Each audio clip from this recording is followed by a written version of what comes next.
सुख म्हणजेच भगवान परमात्मा आहे. सुखरूप ऐसा तुझा कोणी सांगा,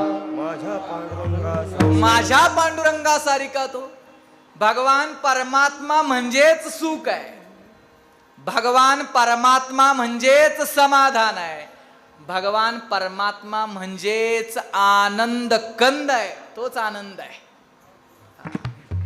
सच्चिदानंद रूपाय विश्वोत्पत्त्यादि हेतवे तापत्रय विनाशाय श्रीकृष्णाय वयं नुमः. सच्चिदानंद भगवान परमात्मा आहे. आनंद रूप आहे. तो सुखरूप आहे. मग त्याची शरणागती जो स्वीकारतो त्याला सुख समाधान आनंद मिळतच.